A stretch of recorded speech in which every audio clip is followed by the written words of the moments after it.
Hi there, welcome back to the study for another episode of Dave's Desk. Today we're reflecting on Jesus' story in Luke chapter 15. If you're not familiar with it, Luke 15 is full of three accounts of things that were lost and found again. So there's the story of a shepherd who loses a sheep, the story of a widow who loses a coin, and finally the story of a family who lose a son and a brother. And each of these stories are building on the same principle, which is that finding something or someone who was lost is of great value to God and in the Christian faith. And the most fleshed out of these stories is the parable of the lost son, of the prodigal son. In the story, you're probably familiar with it. There's a man who has two sons, and one of the sons, I've always assumed the younger, decides that he's had enough of living with the family, and he says to his father, essentially, I wish you were dead, please give me all my inheritance now. And he takes all of his things, all of his inheritance off to a far country, and as Jesus says, squanders it in wild living, to the point where when a famine comes he finds himself completely destitute and has to go and take the job of feeding the pigs, the most humiliating job that Jesus' audience could have thought of. And as he's feeding the pigs and wishing he could eat the swill that they're eating, he remembers that although he treated his father like his father was dead, he's actually still alive and still has sizable lands, and that the hired servants working for his father are given much better paying conditions. So he thinks, well, as much as I'm no longer worthy to be called my father's son, if I return to him I can probably be taken on as a hired hand, and that would be better than this.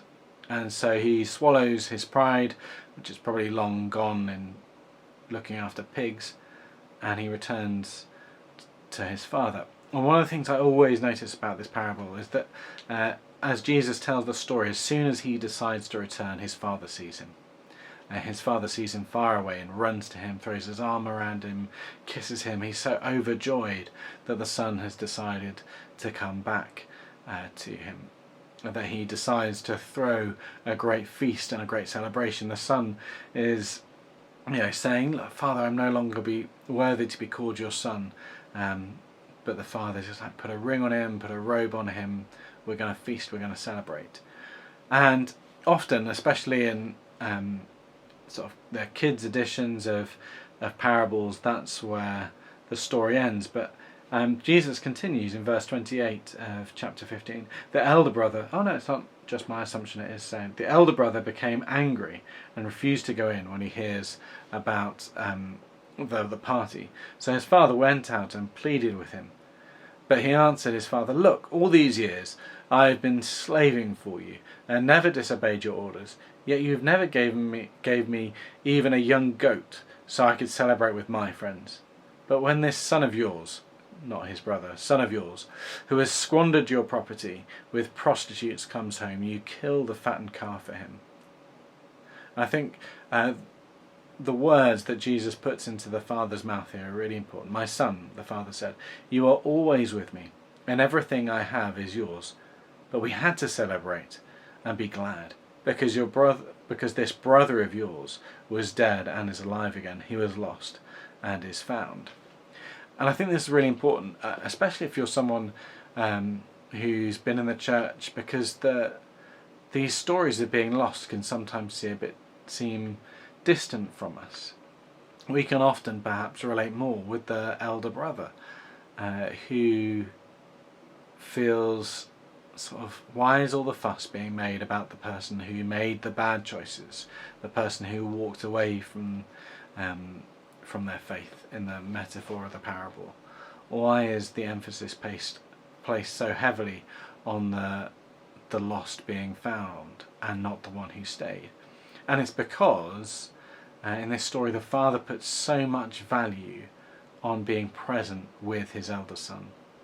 From the father's perspective, actually being with him is more important, worth far more than any party or celebration, that what the son has gained by being with him this time is much greater than the celebration that the younger son gets returning home. That although we have to be glad and we have to celebrate because he was dead and now he's alive, you haven't missed out. You've had something far better. You've had relationship with me and time with me.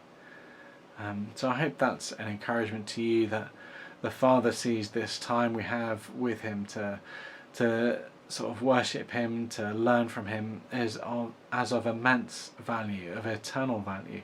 That yes, there'll be those who at the last minute return and are saved, and there'll be a celebration, and there should be a celebration for that return.